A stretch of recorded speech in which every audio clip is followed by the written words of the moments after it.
దయగలిగిన తండ్రి, కృపగల మీ నామానికి నడిన వందనాలు, స్తుతులు, స్తోత్రాలుగా. ఇంతవరకు తండ్రి మిమ్మల్ని పాటల ద్వారా మహింపరిచి ఉన్నాము. ఈ భూమి మీద మనుషులు తండ్రి ఎలా జీవించాలో, వేటిని గురించి ఆలోచించుకోవాలో తండ్రి గ్రంథస్థం చేయించారు. మీ పిల్లలుగా మేము ఈ భూమి మీద మిమ్మల్ని ఎలా మహింపరచాలో మీరు రాయించిన మాటలను బట్టి తండ్రి స్తుతులు, స్తోత్రాలు. ఎందరో సత్యమును గుర్తెరగకే తండ్రి వారి జీవిత కాలాన్ని తండ్రి ముగించుకుని నరకానికి వెళ్ళిపోతూ ఉన్నారయ్యా. ఇదిగో సత్యమును గుర్తెరిగిన మేము తండ్రి మీ కొరకు బ్రతికే భాగ్యమును మాకు అనుగ్రహించమని, యేసు క్రీస్తు కృప వలన తండ్రి మాకు అనుగ్రహించిన రక్షణను తండ్రి మేము కాపాడుకుంటూ ఈ చిన్న ఆయుష్ కాలంలో మిమ్మల్ని మహింపరిచే బిడ్డలుగా ఉండే భాగ్యమును అందరికీ అనుగ్రహించమని, చేరువచ్చిన బిడ్డలందరినీ తండ్రి జ్ఞాపకం చేసుకోండి. వారికి కావలసిన ఆత్మీయమైన ఆహారాన్ని తండ్రి అనుగ్రహించండి. ఏవైతే హృదయాలతో వారు తండ్రి వీటిని పొందుకోవాలని మీ మందిరానికి వచ్చి ఉన్నారో ఆదరణ కలిగించే మాటలను తండ్రి అనుగ్రహించండి. మీ యొక్క పరిశుద్ధ ఆత్మ ద్వారా అనేకమైన సంగతులను తండ్రి మాకు అనుగ్రహించి విశ్వాసంలో మరింతగా స్థిరపడడానికి, విశ్వాసం లేని వారు విశ్వసించడానికి తండ్రి కృప చూపించమని, ఇంకా రానయ్యన్న వారు తండ్రి అనేకులుగా ఉన్నారు. వారందరినీ తండ్రి హృదయాలు ప్రేరేపించండి. సమయమును గుర్తెరిగి తండ్రి వారు మందిరానికి కదలడానికి తండ్రి కృప చూపించి మీరే మహిమ పొందమని తండ్రి, వచ్చిన మేమందరము మీ మాటలను విని విడిచిపెట్టేవారుగా కాక తండ్రి వాటిని మా జీవితాల్లో మిమ్మల్ని మహింపరిచేటట్లుగా ఉండేటట్లుగా కృప చూపించి మీరే మహిమ పొందమని మీ ప్రియకుమారుడు మా రక్షకుడు ప్రభువైన యేసుక్రీస్తు వారి నామములో ప్రార్థన మనవులు అడిగి వేడుకుంటున్నాను పరమ తండ్రి, ఆమేన్. చదవబడిన వాక్య భాగం దగ్గరికి వెళదాం. మత్తయి గారు రాసిన సువార్త 6వ అధ్యాయం.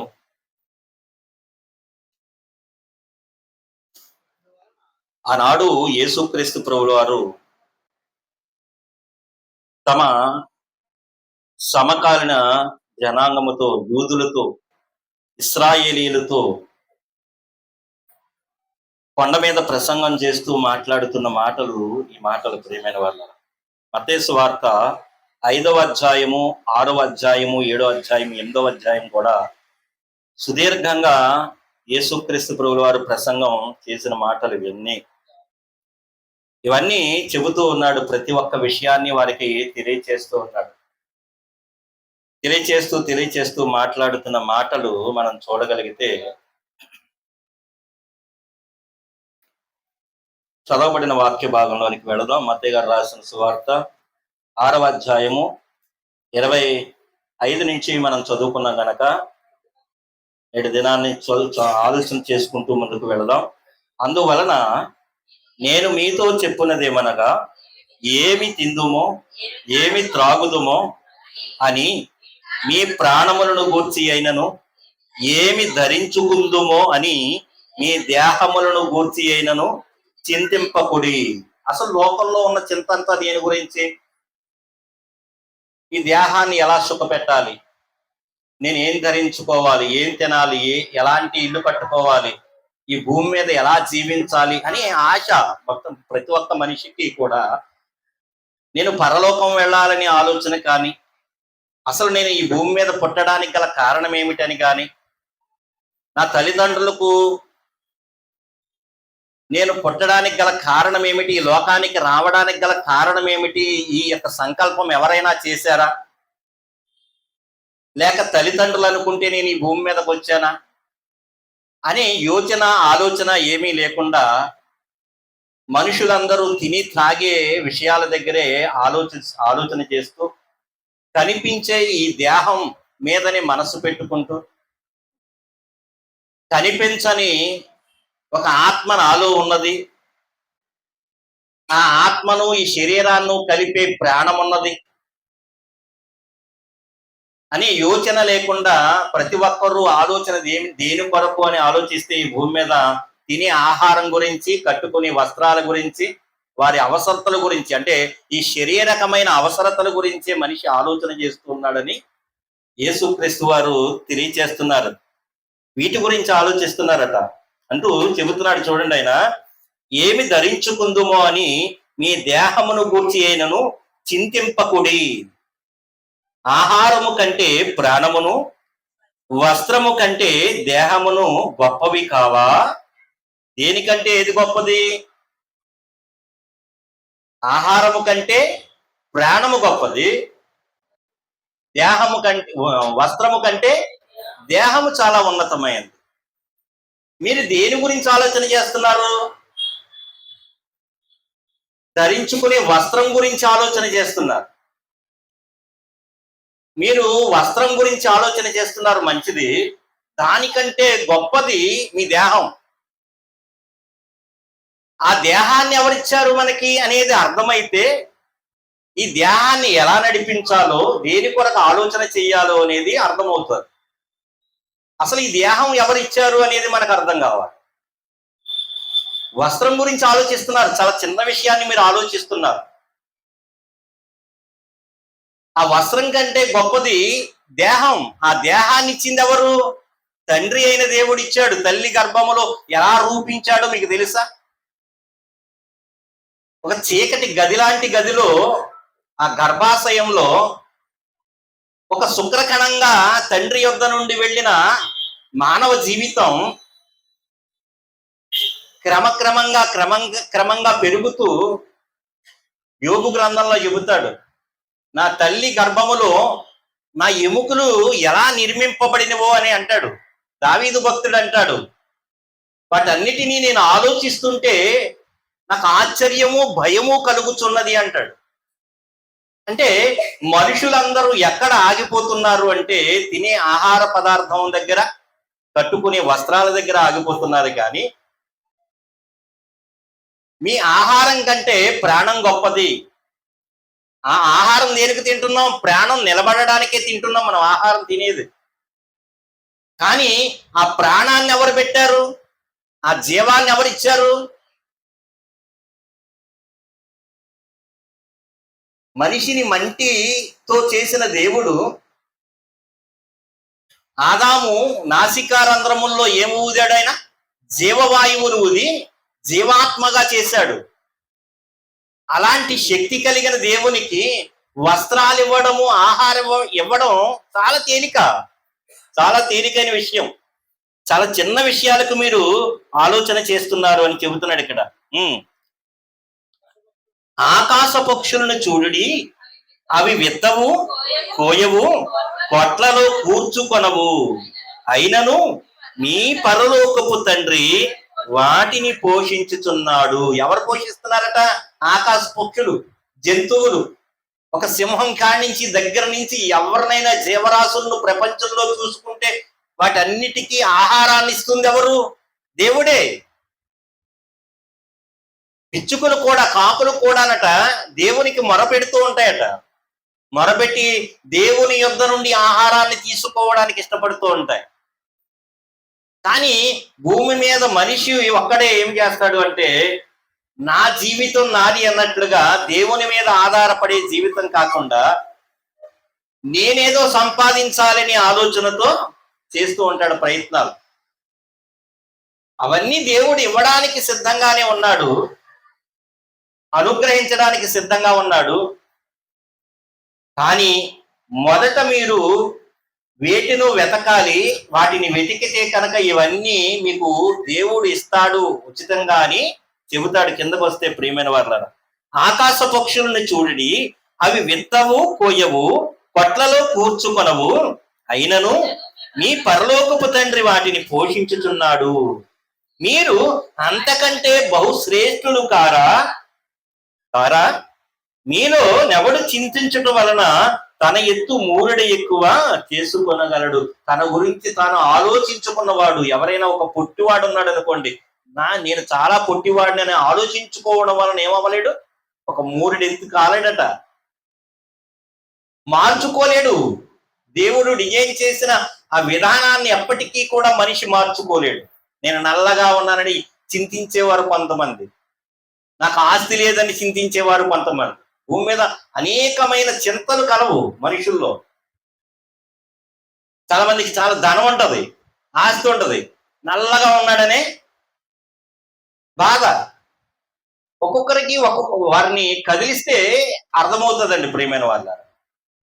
బాధ లేని మనిషి లేడా ప్రపంచం మీద అంటే లేడు. అనిల్ అంబానీ దగ్గర నుంచి ఎవరినైనా సరే మనం కదిలిస్తే, ఏమోనండి ఎంత సంపాదన సంపాదిస్తున్నాను కానీ నేను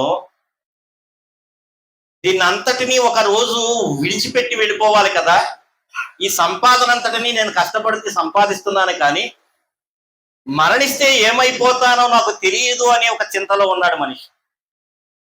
కోటాను కోట్లు సంపాదించుకున్న వ్యక్తికి ఏమి లేదు, విశ్రాంతి లేదు, నెమ్మది లేదు. ఈ భూమి మీద ఎవరికి నెమ్మది ఉంటుంది అంటే, ఇదిగో యేసుక్రీస్తు ప్రభువుల వారి యొద్దకు వచ్చిన వారికి ఎవరికైనా సరే నేను నెమ్మదినిస్తాను, విశ్రాంతినిస్తాను, నా యొద్దకు రండి అని సెలవిస్తున్నారు. మీరు వాటి గురించి ఎందుకు ఆలోచన చేస్తున్నారు అని యేసుక్రీస్తు ప్రభువుల వారు చెబుతున్నాడు అన్నమాట. ఆయన దగ్గరికి వచ్చే జనము ఎలాంటి వారంటే పేదవారే. శాస్త్రులు పరిసయ్యులు వచ్చి చక్కగా కూర్చుని వాక్యం వినే ఆలోచన వారికి లేదు, కానీ సామాన్య ప్రజలు యేసుక్రీస్తు ప్రభుల వారి దగ్గరికి వచ్చి వాక్యం వినేవారు గనక ఆ సామాన్య ప్రజలకు ఉన్న సమస్యలను గుర్తెరిగిన ప్రభు ఏం చెబుతున్నాడంటే, మీరు వస్త్రం లేదని బాధపడకండి, మీరు తినడానికి రొట్టె ముక్కలు లేవని బాధపడకండి, మీకు ఇవన్నీ కూడా దేవుడు మీకు అనుగ్రహించడానికి సిద్ధంగా ఉన్నాడు. ఇదిగో ఆకాశ పక్షులను చూడండి, అవి చింతించకపోయినా, అవి కష్టపడకపోయినా వాటన్నిటికీ దేవుడు అనుగ్రహిస్తూనే ఉన్నాడు, మీరేమి బాధపడవలసిన అవసరత లేదని వాదార్పుగా మాటలు చెబుతున్నట్లుగా ఈ యొక్క అధ్యాయంలో మనకు అర్థమవుతుంది ప్రియమైన వాళ్ళ. చూడండి 27వ వచనం చూడండి. మీలో నెవడు చింతించడం వలన తన ఎత్తు మూరుడెక్కువ చేసుకునగలడు, వస్త్రమును గూర్చి మీరు చింతింపనేలా అడవి పువ్వులు ఎలాగూ ఎదుగుచున్నవో ఆలోచించుడి. అవి కష్టపడవు, వడకవు, అవి ఏమన్నా కలరు. అడవి పువ్వులు, గడ్డి పువ్వుల్ని చూస్తేనండి చాలా ఆహ్లాదంగా అనిపిస్తుంది. తన జీవిత కాలం చాలా తక్కువ, 1 రోజు 2 రోజులు ఉంటది. కానీ వాటిని చూసేసరికి ఎలా ఉంటది, మనకి హృదయం నిండిపోతుంది ప్రియమైన వాళ్ళ. 1 కోటి రూపాయలు కాని బిల్డింగ్ కట్టుకున్నా వాడి ఇంటి ముందు ఉండవలసింది ఏంటంటే గడ్డి పువ్వులే. 1 కోటి రూపాయలు కట్టుకున్న బిల్డింగ్ కి అందం రావాలి అంటే దేవుడు వాల్యూ లేని దానిగా చేసిన గడ్డి పువ్వులు కుండీలో వేసుకుని ఆడి ఇంటి ముందు పెట్టుకుంటేనే కానీ ఆ ఇంటికి అందం రాదు. అంటే దేవుడు చిన్న చిన్న విషయాలను కూడా ఎంత శ్రద్ధ తీసుకుని ఆ గడ్డి పువ్వులను ఎంత అందంగా రూపొందిస్తున్నాడో మీరు ఆలోచన చేయండి అంటున్నాడు. ఆ గడ్డి పువ్వుల జీవితం ముందు సొలొమోను చాలా చక్రవర్తి, గొప్ప రాజుగా ఉన్నాడు, ఎన్నిటినో అనుభవించిన వాడిగా ఉన్నాడు, ద్రాక్ష తోటలు నాటించుకున్న వాడిగా ఉన్నాడు, ఐగుప్తు దేశము నుండి గుర్రములను తెప్పించుకున్న వాడిగా ఉన్నాడు, ఎంతో సుఖవంతమైన జీవితాన్ని జీవించిన వాడిగా సొలొమోను మనకు కనబడుతున్నాడు. అయితే గడ్డి పువ్వు లాంటి జీవితము అంటున్నాడు ఇక్కడ. ఏమంటున్నాడు? సొలొమోను అనుభవించిన జీవితం కంటే ఒక గడ్డి పువ్వు జీవితం చాలా మేలు అంటున్నాడు. ఎందుకంటున్నాడు అలాగా? ఎందుకంటున్నాడు అంటే, ఆయన ఎంత ఈ లోకంలో సంపాదించుకున్నా దేవుడనే ఆయన మన హృదయంలో లేకపోతే సంతోషమే ఉండదు. ప్రపంచంలో దేన్నైనా సాధించండి, మీరు ఏదైనా దేన్నైనా ఆలోచన చేయండి, ఎంత ధనాన్ని సంపాదించుకున్నా ఏముండదు అంటే ఆనందం అనేది వారి జీవితాల్లో ఉండదు ప్రియమైన వారు. ఎప్పుడు ఆనందం వస్తుంది? ఎప్పుడు ఆనందం వస్తుంది? ఇది దేవుడు నాకు అనుగ్రహించాడు అనే విషయం అర్థమైనప్పుడు ఆనందం వస్తుంది ప్రియమైన వారు. కష్టపడి అంటే ఆలోచన. ఆడవాళ్ళు క్రికెట్ మ్యాచ్ లో మొన్న ఆమె గెలిచి అన్న విషయం ఏమంది ఆమె? యెహోవా దయ వలన, తండ్రి యేసుక్రీస్తు దయ వలన నేను ఈ యొక్క విజయాన్ని సాధించగలిగానని చెప్పగలిగింది. దానికి ఏం చేస్తారు? మత ఛాందస్వాదులు ఏం చేస్తున్నారు? ఏమండి, ఎవరైతే నమ్ముకున్న దేవుణ్ణి వారు తలుచుకోరా? ఎవరైనా సరే అండి, వారు నమ్ముకున్న దేవుణ్ణి ఏమంటారు? ఇదిగో నేను దేవుడి దయ వలన, నా ఫలానా దేవుని దయ వలన నాకు ఇది నేను సాధించాను అని చెప్పుకోవడం తప్ప అందరూ ఆ ప్రపంచ దేశాలను ఇండియా వైపు చూపించిన ఆ ఆ యొక్క బిడ్డ మనస్సును గుర్తెరగడం మానేసి యేసుక్రీస్తు మీద ఉన్న విషపు చూపు ఏం చేసిందంటే వాళ్ళని డ్రో చేస్తూ ఉన్నారు.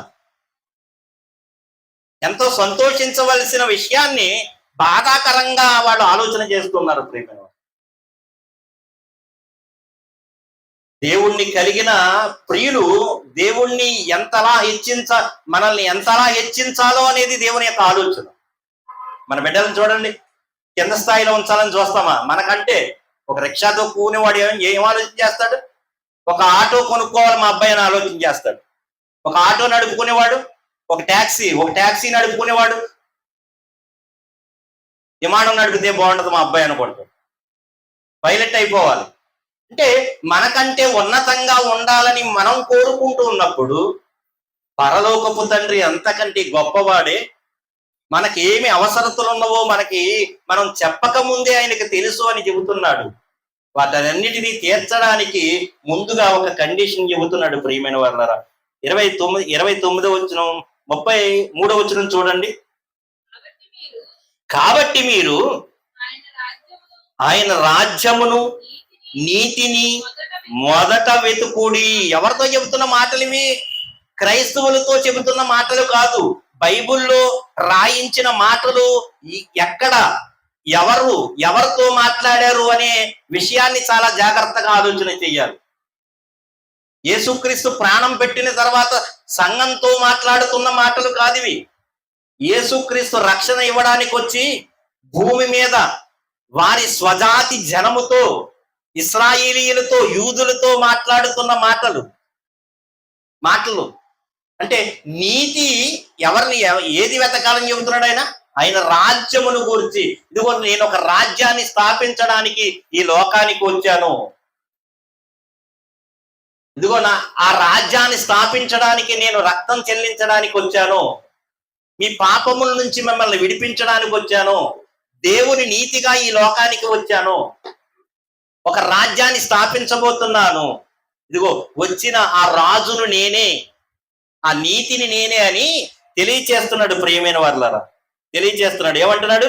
కాబట్టి మీరు అవన్నీ చెబుతున్నాడు. పైన అవన్నీ చెబుతూ ఏమి తిందుమో, ఏమి త్రాగుదుమో, ఏమి ధరించుకుందుమో అని మీరు చింతింపనేలా అన్యజనులు వీటి గురించి. అన్యజనులు అంటే ఇశ్రాయేలీలు కాని వారందరూ అన్యజనులే దేవునికి. వారందరూ చింతిస్తారు. మీరెందుకు చింతిస్తారు? మీరు దేవుణ్ణి కలిగిన వారు. ఇదిగో రక్షణ ఇవ్వడానికి నేను ఈ లోకానికి వచ్చాను, ప్రాణం పెట్టడానికి వచ్చాను, ఒక రాజ్యాన్ని స్థాపించడానికి వచ్చాను. చిన్న చిన్న వాటి గురించి మీరు ఎందుకు ఆలోచన చేస్తున్నారు అని యేసుక్రీస్తు ప్రభువారు చెబుతూ ఉన్నాడు. చెబుతూ కాబట్టి మీరు ఆయన రాజ్యమును, అంటే దేవుని రాజ్యమును, నీతిని మొదట వెతుకుడి, అప్పుడు అవన్నీ మీకు అనుగ్రహింపబడును. రేపటిని గూర్చి చింతింపకుడి, రేపటి దినము దాని సంగతులను చింతించును. ఏనాటి కీడు ఆనాటికి చాలును.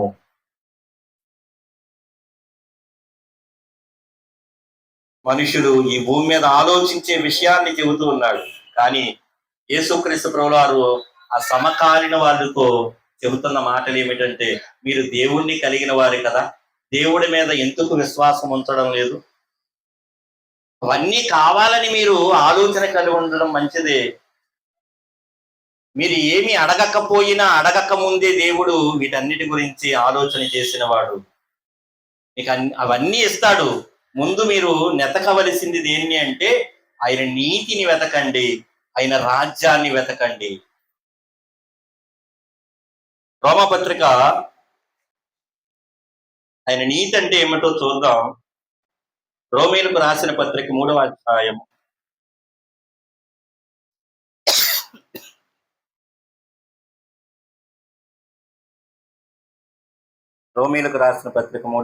25, 26 వచనాలు.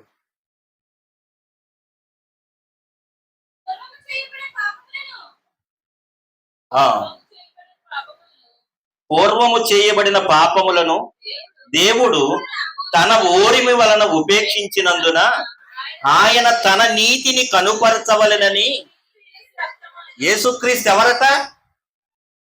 పరలోకంలో ఉన్న తండ్రి అయిన దేవుని నీతి. ఏం చేశాడట పరలోకపు తండ్రి?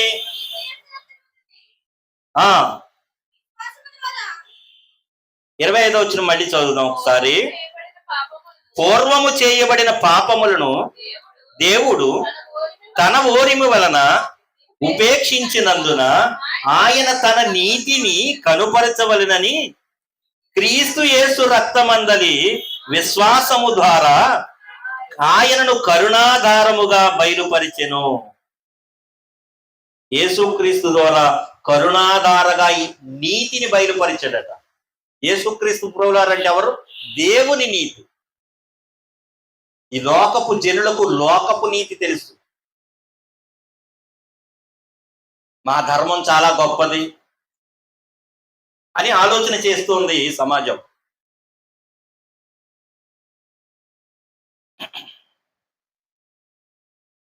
అయితే దేవుడు మన పట్ల చాలా ఉపేక్షించాడట.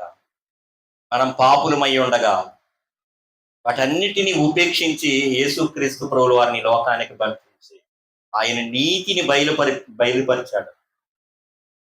దేవుని నీతిని యేసుక్రీస్తు ద్వారా బయలుపరిచాడు, తెలియపరిచాడు. అదే చెబుతున్నాడు 26వ వచనం.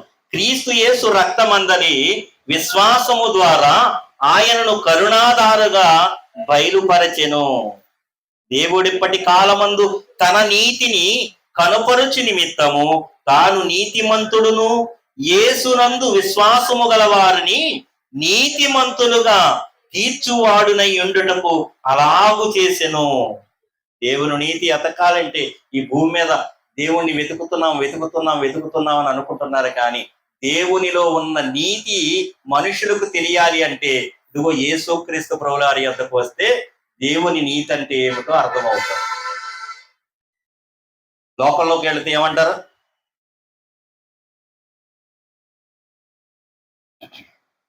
దుష్ట శిక్షణ శిష్ట రక్షణ అని చెబుతారు. దుష్టుల్ని ఏం చేయమని చెబుతుంది లోకం? శిక్షించేయాలి, చంపేయాలి, నాశనం చేసేయాలి, తుదముట్టించేయాలి. కానీ పరలోకపు తండ్రి యొక్క ఆలోచన ఏమిటి అంటే దుష్టుడు దుష్టత్వము నుండి మళ్లించాలి అనేది దేవుని యొక్క ఆలోచన.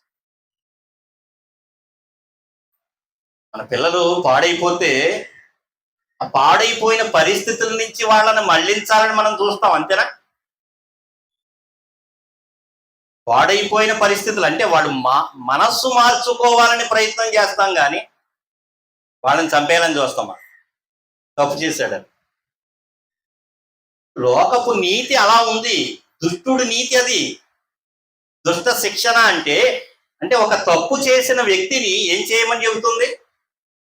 అది ఒక న్యాయమే అని అనిపిస్తూ ఉంటుంది. ఆ వాక్యం చదివినప్పుడు మనకి ఏమనిపిస్తుంది? దుష్ట శిక్షణ మంచిదే కదండి, మా దేవుడు చాలా గొప్పగా చెబుతున్నాడు. కానీ యేసుక్రీస్తు ప్రభువువారు ఏం చెబుతున్నాడంటే దుష్టుడు, పాత నిబంధనలో చదివితే అర్థమవుతుంది మనకి, దుష్టుడు దుష్టత్వము నుంచి మళ్లించుకుని దేవుని వైపు తిరగాలి అని దేవుడు ఆలోచన చేస్తున్నాడు. అంటే ఏం కలగాలట? మారు మనస్సు. అదే యోహాను భక్తుడు క్రొత్త నిబంధనలో చెబుతాడు. సువార్త స్టార్ట్ చేస్తూ ఏమంటున్నాడు? మీరు మారు మనసు పొందండి, మారు మనసుకు తగిన ఫలాలు ఫలించండి. దేవుని యొక్క నీతి ఎవరు అని ఆలోచన చేస్తే, ఈ లోకంలో పరిశోధన చేస్తే యేసుక్రీస్తు ప్రభువుల వారిగా మనకు అర్థమవుతుంది. ఆయన రాజ్యం ఎక్కడ ఉన్నది అనేది కూడా మనం చూస్తే కొలసీలకు రాసిన పత్రిక, ఆయన స్థాపించబోయే రాజ్యం గురించి, ఆయన నీతి గురించి దేవుడు ముందుగా తెలియజేశాడు. ప్రేమ కొలసీలకు రాసిన పత్రిక మొట్టమొదటి అధ్యాయము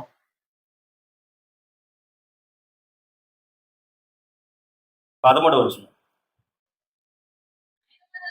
ఆయన మనలను అంధకార సంబంధమైన అధికారముల నుండి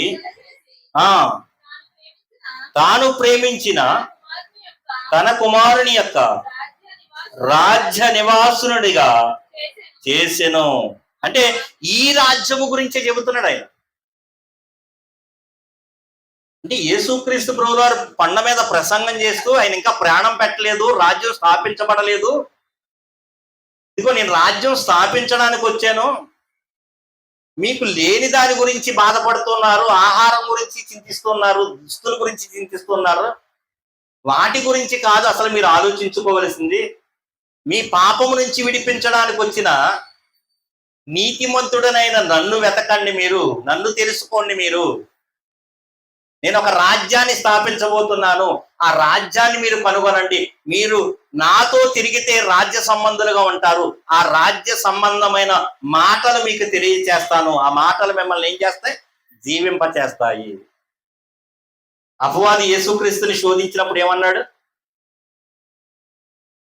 రాళ్లను రొట్టెలుగా చేసుకోమని చెప్పినప్పుడు యేసుక్రీస్తు ప్రభువారు ఏమన్నారు, మనుషుడు రొట్టె వలన మాత్రమే కాదు, దేవుని నోట నుండి వచ్చు మాట వలన కూడా ఏం చేస్తాడట, జీవిస్తాడు. అంటే మీరు శారీరకంగా ఆహారాన్ని గురించి ఆలోచన చేస్తున్నారు, కానీ నా నోటి నుండి వచ్చే ప్రతి మాట మిమ్మల్ని ఏం చేయగలదు, జీవింప చేయగలి శక్తి కలిగిన వాక్యాన్ని నేను చెబుతున్నాను మీకు. మొదట నా నీతిని వెతకండి, దేవుని నీతిని వెతకండి, దేవుని రాజ్యాన్ని వెతకండి, అప్పుడు మీకు అవన్నీ అనుగ్రహింపబడతాయని రాజ్యం రాకముందే చెప్పాడు యేసుక్రీస్తు ప్రభువారు వారికి. ఆయనే ఆ నీతి, ఆయనే ఆ రాజ్యము. ఎలా వచ్చిందట మనకైతే ఆ రాజ్యాన్ని స్థాపించాడు. ఆయన మరణించి తిరిగి లేచి సమాధి చేయబడి పరలోకం వెళ్ళిపోయిన తర్వాత ఆ రాజ్యం స్థాపించబడింది. అపోస్తుల కార్యాలు 2వ అధ్యాయంలో మాటలు ఉంటాయి. ఎవరి ద్వారా స్థాపించబడింది? యేసుక్రీస్తు రక్తము ద్వారా ఆ రాజ్యాన్ని స్థాపించాడు దేవుడు.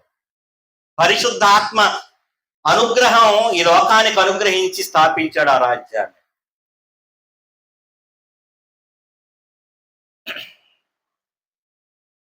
తులసి పత్రిక మొట్టమొదటి అధ్యాయం 13వ వచనం మనం ఒకసారి చదువుదాం. రాజ్యం అనగానే మనకి అర్థమవుతుంది, ఆయన మనలను అంధకార సంబంధమైన అధికారములో నుండి విడుదల చేసి తాను ప్రేమించిన తన కుమారుని యొక్క రాజ్య నివాసులుగా చేసెను. మనల్ని రాజ్య నివాసులుగా చేసిన మనమెంత ఆనందంగా జీవించాలి. ఆ రాజ్యం ఈ భూమి మీద ఇంకా స్థాపించబడక మునిపే రాజ్యాన్ని వెతకమని వారికి చెప్పాడు. ఇదిగో ఆ రాజ్య నివాసులుగా మనల్ని చేశాడు. ఆ రాజ్యంలోనికి మనల్ని ఉచితంగా తీసుకుని వచ్చాడు. మనమెంత ఆనందంగా మనం జీవించాలో ఆలోచన చేయండి ప్రియమైన. దేవుని యొక్క రాజ్యంలో చేరిన మనము, దేవుని నీతిని పొందుకున్న మనము, యేసుక్రీస్తు ఎందుకు మన పాపాల నిమిత్తం మరణించాడంటే దేవుని నీతిగా మనం మారాలని.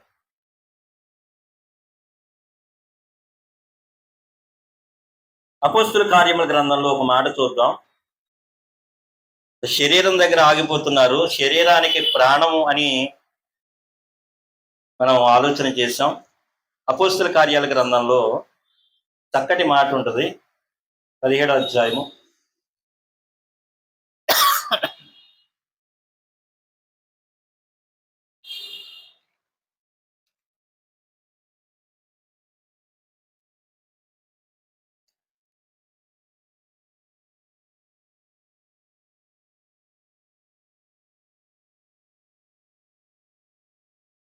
అపోస్తుల కార్యముల గ్రంథము 17వ అధ్యాయము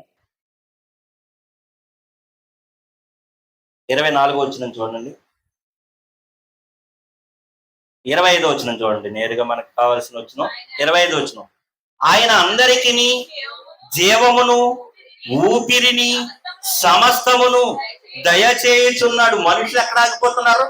ఆహారం, జీవం అంటే ప్రాణం. ఆహారం కంటే ఏమి ఎక్కువ అని చెప్పాడు యేసుక్రీస్తు ప్రభువారు? ప్రాణం ఎక్కువ అని చెప్పాడు కదా. ఆ ప్రాణానికి మూలం ఏంటి అసలు? అది కూడా తెలియాలి. ఆహారం తీసుకుంటే ప్రాణం నిలబెడుతుందని అర్థమవుతుంది మనకి. అసలు ఆహారం తీసుకోకుండా కొన్ని దినాలు బ్రతకచ్చు మనిషి. కానీ దేవుడు ప్రతినిత్యము ఉచితంగా ఇస్తున్న ఊపిరి అంటే ఆక్సిజన్ లేకుండా ఒక నిమిషం బతకగలం మనం? బ్రతకలేము అసలు. శరీరానికి ప్రాణం ఏంటండి? రక్తం. రక్తానికి జీవం ఏంటి? ఊపిరి. అదే చెబుతున్నాడు ఇక్కడ. ఆయన అందరికీ జీవమును, జీవము అంటే రక్తము అనుకుంటే, ఆ జీవానికి మళ్ళీ ఏమిస్తున్నాడు? ఊపిరి, ఆక్సిజన్. ఊపిరిని సమస్తమును దయచేయువాడట. ఇక్కడ స్వార్థ చెబుతూ అపోస్తులైన పౌలు గారు చక్కగా మాట్లాడుతున్నాడు.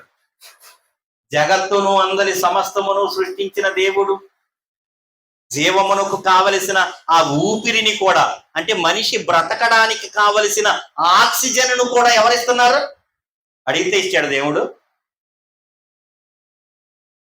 మనం పుట్టక ముందే తల్లి గర్భములో ఉండగానే నీకు ఆక్సిజన్ ఎలాగో ఇవ్వాలో బొడ్డు ద్వారా నీకు అందించాడు ఆక్సిజన్. ఎంత విచిత్రంగా ఉంటుందో మనిషి యొక్క జన్మ రహస్యాన్ని మనం ఆలోచన చేస్తే చక్కగా. అసలు ఎలాగా నిర్మించాడు దేవుడు. నా పోషకుడు అంటాడు యోబు, నాకు తల్లి గర్భములోనే నాకు నమ్మిక పుట్టించిన వాడు. ఇదిగో నేను బ్రతుకుతాను అనే నమ్మకాన్ని ఎక్కడ కలిగిందంట యోబుకి? తల్లి గర్భములో ఉండగానే ఒక నమ్మిక కలిగించాడు దేవుడు అని చెబుతున్నాడు. భూమి మీదకి వచ్చిన మనుషులు ఆహారం గురించి, వస్త్రం గురించి ఆలోచన చేస్తున్నారు కానీ, ఇదిగో ఆహారము కంటే దేహము, వస్త్రము కంటే దేహము గొప్పవి కాదా? వాటిని గురించి ఎందుకు ఆలోచించడం లేదు? వాటినే దేవుడు మీకు తల్లి గర్భంలో ఉచితంగా ఇచ్చాడు. ఆ ప్రాణానికి ఊపిరి, జీవానికి ఊపిరి కూడా ఇచ్చేది, ఆక్సిజన్ ఇచ్చేది ప్రపంచం అంతటికి, మంచి వారికి కానివ్వండి, చెడ్డవారికి కానివ్వండి, ఎండని, వెలుగును, వర్షాన్ని, ప్రతి దాన్ని దేవుడు ఉచితంగా అనుగ్రహిస్తున్నప్పుడు ఆయన బిడ్డలైన మనకు ఎందుకు దేవుడు ప్రతిదాన్ని ఇవ్వడు అని ఆలోచన చేస్తున్నారు అని యేసుక్రీస్తు ప్రభువారు చెబుతూ, ముందు ఆయన నీతిని వెతకండి. దేవుడు ఒక నీతిమంతుణ్ణి లోకానికి పంపించాడు. ఆ నీతిమంతుణ్ణి మీరు గుర్తెరిగితే మీకు ప్రతిదీ కూడా మీకు దేవుడు అనుగ్రహిస్తాడు అని ఆ సమకాలీన ప్రజలతో మాట్లాడుతున్నాడు. మరి యేసుక్రీస్తు ప్రభువారు ఆ సమకాలీన ప్రజలతో మాట్లాడినప్పుడు, యేసుక్రీస్తుని నమ్ముకుని ఆ రాజ్యంలో చేరిన మనము, ఆ నీతిని పొందుకున్న మనకు కూడా దేవుడు అన్నిటినీ ఇస్తానని వాగ్దానము చేసినట్లుగా మనం చూడొచ్చు. ప్రియమైన వాళ్ళారా, తిమోతికి రాసిన మొదటి పత్రిక యేసుక్రీస్తు ఆ రోజున వారికి ఆ మాటలు తెలియజేశారు, మీరేమి చింతించకండి అని. అయితే ఈ రోజున సంఘంతో దేవుడు మాట్లాడుతూ అపోస్తలుడైన పౌలు గారు తిమోతికి పత్రిక రాస్తూ 4వ అధ్యాయము 8-9 వచనాలు మనం చూద్దాం. శరీర సంబంధమైన సాధకము కొంచెం మట్టుకే ప్రయోజనకరమవును, కానీ దైవభక్తి ఇప్పటి జీవము విషయములోను రాబోవు జీవము విషయములోను వాగ్దానం అట. వాగ్దానం అంటే దేవుడు ఏం చేశాడు? యేసుక్రీస్తు నమ్ముకున్న వారికి ఇప్పటి జీవపు విషయములోను రాబోవు జీవపు విషయములోను వాగ్దానం చేశాడంట. అంటే ఇస్తానని ప్రమాణం చేశాడట. వాగ్దానముతో కూడినదైనందున అది అన్ని విషయములలో ప్రయోజనకరమయ్యను. ఇది నమ్ముతారో నమ్మరని మళ్ళీ 9వ వచనం చెబుతున్నాడు. చూడండి ఏమని చెబుతున్నాడు? ఈ వాక్యము నమ్మదగినదియు పూర్ణాంగీకారమునకు యోగ్యమునై ఉన్నది. 10వ వచనం కూడా చూద్దాం. మనుషులందరికీ రక్షకుడును మరి విశేషముగా విశ్వాసులకు రక్షకుడునైన జీవము గల దేవుని యందు మనము నిరీక్షణ ఇచ్చి ఉన్నాము గనక ఇందు నిమిత్తము ప్రయాసముతో పాటుపడుతున్నాము. ఈ శరీరానికి కావలసినవి లేక పరలోకానికి కావలసిన అవసరతలన్నిటినీ తీర్చడానికి దేవుడు వాగ్దానం చేసిన వాడిగా ఉన్నాడు. మేము భక్తి చేస్తున్నామండి, ఏమోనండి అయోమయంగా ఉంది అనే ఆలోచన మనం అవసరం లేదు. రోజున మనమే కాదు, ఆ రోజున యేసుక్రీస్తుని ఫాలో అయ్యేవారు కూడా ప్రశ్న అడిగారు. ప్రియమైన వాళ్ళ, ఏదైనా ఒక పని చేస్తున్నాం, పరిచర్య చేస్తున్నాం, లేక ఒక భక్తి చేస్తున్నాము అంటే దానికి మనం సంపూర్ణమైన విశ్వాసం ఉన్నప్పుడే దాన్ని కొనసాగించగలం. మార్కు సువార్త 10వ అధ్యాయము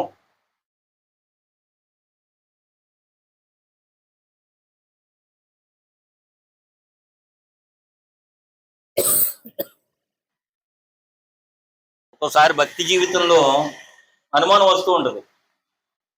నేను చేసే భక్తి సరైందా కాదా, ఏంటి అసలు దేవుడు మమ్మల్ని పరీక్షిస్తున్నాడా ఏంటి అని ఆలోచనలో పడిపోతూ ఉంటాడు మనిషి.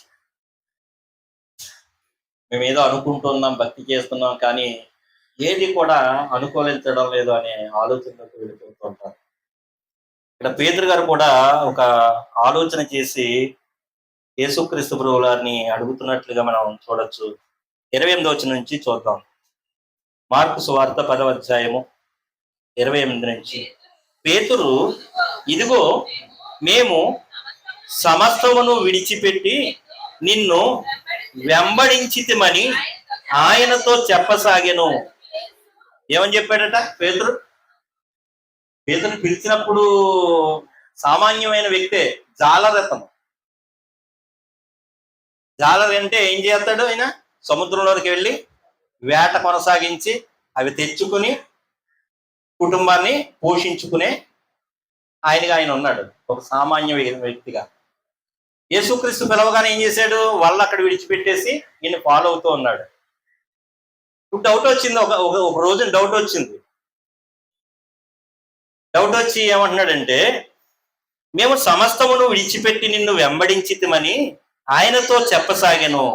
అందుకు యేసు ఇట్లనెను, నా నిమిత్తమును, సువార్త నిమిత్తమును, ఇంటినైనను, అన్నదమ్ములనైనను, అక్క చెల్లుండ్రనైనను, తల్లిదండ్రులనైనను, పిల్లలనైనను, భూములనైనను విడిచిన వాడు ఇప్పుడు, అంటే ఈయన దగ్గరకు వచ్చిన వాళ్ళందరూ ఎవరిలో శిష్యుల్లో, ఇందాక కొండ మీద ప్రసంగం చేసేటప్పుడు ఒకదాన్ని వెతకమన్నాడు, ఆయన నీతిని రాజ్యాన్ని వెతకమన్నాడు.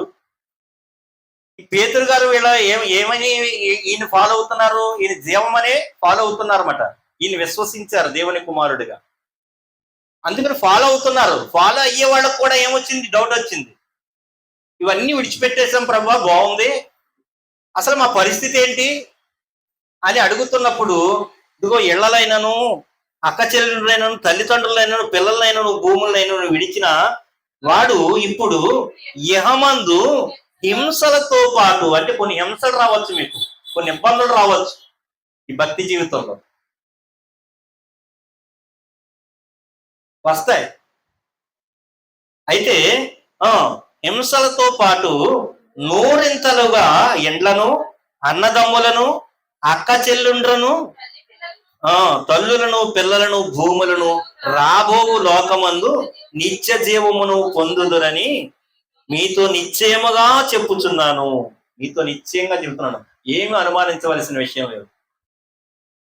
మనుషులు అనుకోండి, వాగ్దానం చేసినా, మాటిచ్చినా దాన్ని నమ్మే ప్రసక్తి ఉండకపోవచ్చు. ఒక్కొక్కళ్ళు అపనమ్మకం ఉండొచ్చు మనిషి కాబట్టి. ఇక్కడ పేతురు గారితో మాట్లాడుతుంది ఎవరు? ఈ సమస్తమును నిర్వహించే దేవుని ప్రియకుమారుడే చెబుతున్నాడు. ఏమని? వీటిని నమ్మండి, ఇవన్నీ మీకు వస్తాయి తప్పనిసరిగా. ఏటినైతే మీరు విడిచిపెట్టుకుని మీరు నా యొద్దకు వచ్చారో వాటన్నిటినీ, ఇదిగో హింసలు కలుగుతాయి ముందు, తర్వాత మీకు వాటన్నిటికి మించి ఎన్ని రెట్లు అంటున్నాడు? 100%, 100 రెట్లు. మనుషులు 10 రూపాయలు వడ్డీ అనగానే చాలా మంది అండి, చాలా సార్లు మనం చూస్తూ ఉంటాం, ఏదో ఒక కొత్త బ్యాంకు పెట్టి మేము 10 రూపాయలు వడ్డీ ఇస్తామంటే ఏం చేస్తారు? అప్పు చేసి మరి ఆ బ్యాంకులో కట్టేస్తూ ఉంటాం. దురాశ దుఃఖానికి చేయటం అన్నట్లుగా ఏమవుతుంది? అది వాడు రెండో రోజున కొన్ని కోట్లు కూడగట్టుకుని ఏం చేస్తాడు? వాడు బోర్డు తిప్పేస్తాడు. వీళ్ళందరూ కలిసి ఎక్కడికి వెళ్తారు? మళ్ళీ పోలీస్ స్టేషన్కి వెళ్తారు. ఇదేంటే మరి మామూలుగా గవర్నమెంట్ బ్యాంక్ ఏమో 60 పైసలు 70 పైసలు వడ్డీ ఇస్తుంటే మీకు 5 రూపాయలు వడ్డీ 10 రూపాయలు వడ్డీ ఇస్తానంటే ఎలా నమ్మారు మీరంటే? అంటే మోసగించేవాడు ఎలా మోసగిస్తాడు అంటే నమ్మించి మోసపరుస్తూ ఉంటాడు ప్రేమ. కానీ మన దేవుడు ఎలాంటి వాడు? నమ్మదగిన వాడు. ప్రతి అవసరతను మీకు తీర్చగలిగిన వాడు. మీరు శరీరం గురించే ఆలోచిస్తున్నారు, ప్రాణం గురించి ఆలోచిస్తున్నారు, కానీ ఆ ప్రాణానికి మూలమైన ఆక్సిజన్ను కూడా దేవుడు ఉచితంగా ఇవ్వగలిగిన వాడు. ఎవరైనా ఇవ్వగలరండి? దేవుడు కొన్ని నిమిషాలు చాలాసార్లు కరెంట్ పోతూ ఉంటుంది కదా, మనకి కరెంట్ పోతుంటే ఏం చేసుకుంటున్నాం? ఆల్టర్నేటివ్గా ఇన్వర్టర్ ఉంటుంది, లేకపోతే జనరేటర్ ఉంటుంది, లేకపోతే పువ్వులు తిరిగించుకుంటున్నాం వెలుగు కోసం.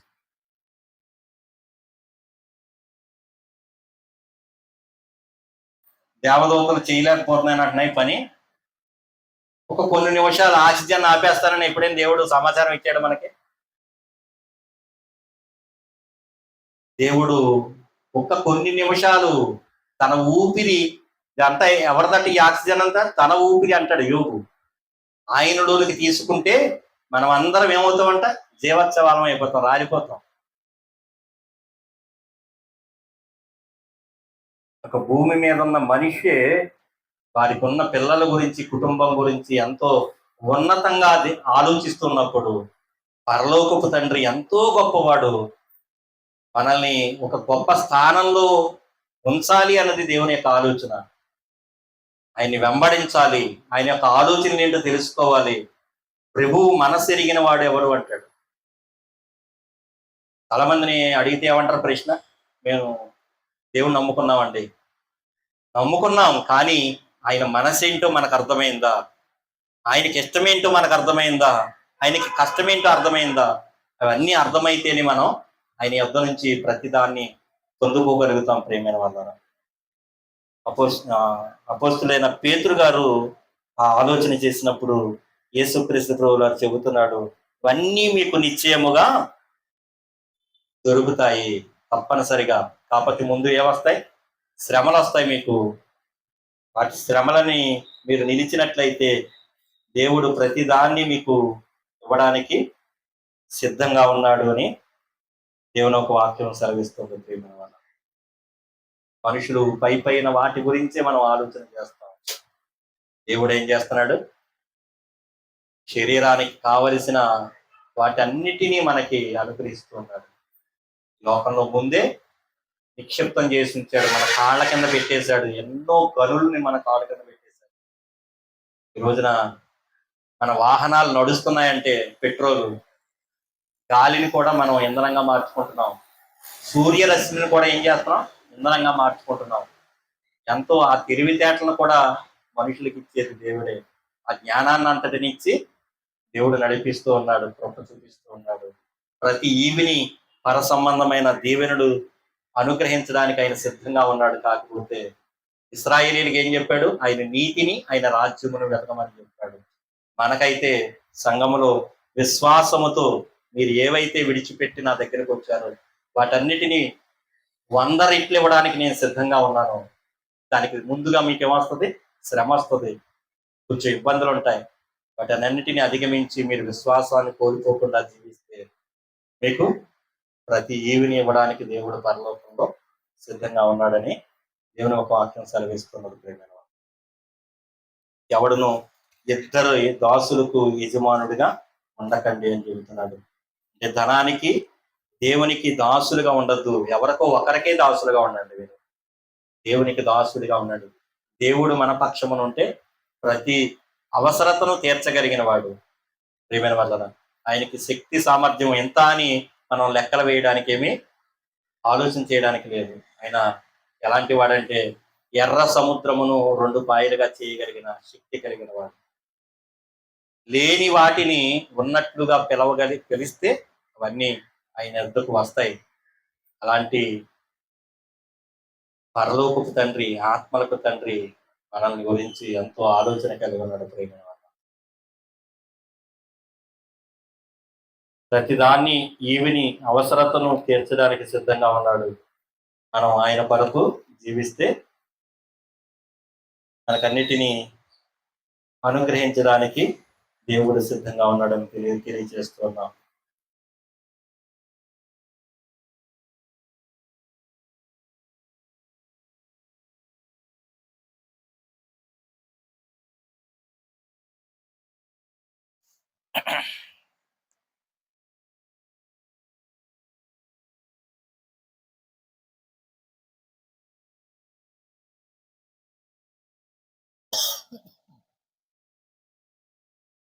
ఒక వచనాన్ని చూసుకుందాం. యోహాను రాసిన మొదటి పత్రిక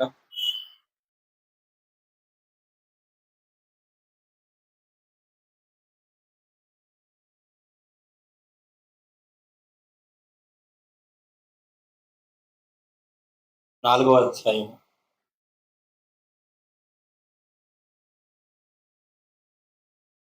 8వ వచనం.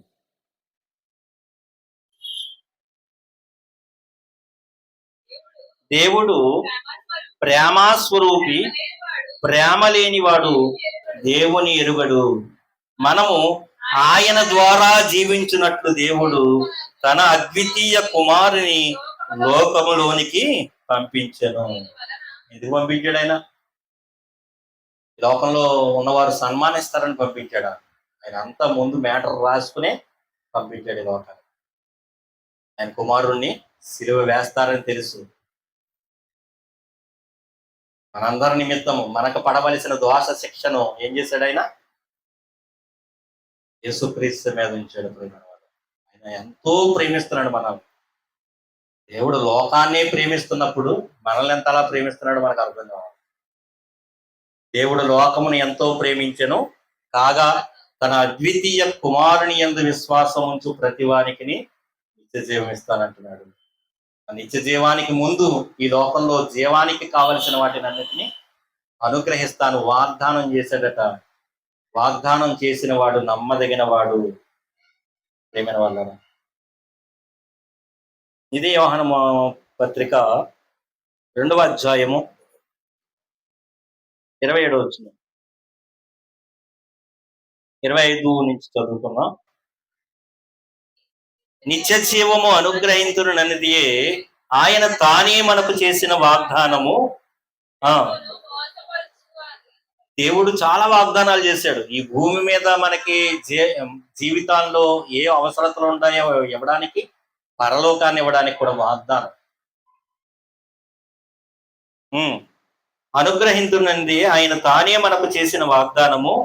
మిమ్మను మోసపరుచు వారిని బట్టి ఈ సంగతులు మీకు రాయిస్తున్నాను. అయితే ఆయన వలన మీరు పొందిన అభిషేకము మీలో నిలుచుచున్నది. ఇది చాలా ప్రాముఖ్యమైన విషయం. ఆయన వలన ఏం పొందామట? అభిషేకం పొందాం. అభిషేకం ఏంటి? పరిశుద్ధాత్మ. నిలుచుచున్నది గనుక ఎవడనూ మీకు బోధింపనక్కర్లేదు. ఆయన ఇచ్చిన అభిషేకము సత్యమే గాని అబద్ధము కాదు. అది అన్నిటిని గూర్చి మీకు బోధించుచున్న ప్రకారముగా ఆయన మీకు బోధించిన ప్రకారముగా ఆయన మీకు బోధించిన ప్రకారముగాను ఆయనలో మీరు నిలుచుచున్నారు. ఎప్పుడు నిలుస్తాం? ఇదిగో పరిశుద్ధాత్మ అభిషేకాన్ని మనం నమ్మినప్పుడు ఆయనలో నిలిచి ఉంటాం. చక్కగా ఏమైనా ఒడిదిడుకులు వస్తే ఆయన ఏం చేస్తాడట? ఆ సత్య స్వరూపైన ఆత్మ వచ్చినప్పుడు ఏం చేస్తాడు? సర్వసత్యములోనికి మనల్ని నడిపిస్తాడు. ఆయన్ని ఆదరణకర్తగా ఈ లోకానికి పంపించాడు. ఆ పరిశుద్ధ ఆత్మను మనం నమ్మినప్పుడే మనం దేవుని కొరకు చక్కగా జీవించగలుగుతాం. మనకి ఏదైనా అవసరత వచ్చినప్పుడు ప్రార్థన చేసినప్పుడు ఆయన మనకు సహాయం చేసేవాడిగా ఉన్నాడని దేవుడు రాయించాడు. కనుక ఈ లోకంలో ఉన్న వేటి కొరకు ఈ లోకం ఆలోచన చేస్తున్నామో మీరైతే ఆలోచన చేయవలసిన అవసరం లేదని యేసుక్రీస్తుని అంగీకరించని ప్రజలే వచ్చి కూర్చున్నారు అంతే. వాళ్ళు ఇంకా రాజ్యం స్థాపించబడలేదు. ఆయన నీతి బయలుపరచబడలేదు. ఆయన నీతి ఎప్పుడు బయలుపరచబడింది? మనందరి కొరకు ప్రాణం పెట్టిన తర్వాత కృపాధారగా యేసుక్రీస్తుని అనుగ్రహించాడని లోకానికి అర్థమైంది.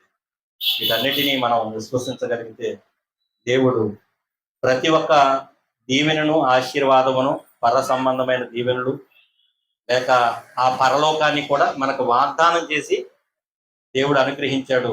ఆ విశ్వాసంతో మనం జీవించినట్లయితే ప్రతి దాన్ని మనం పొందుకోగలుగుతామని దేవుడి మాటలన్నిటినీ దీవించి ఆశీర్వదించునుగాక. ఆమె ప్రార్థన చేస్తాం.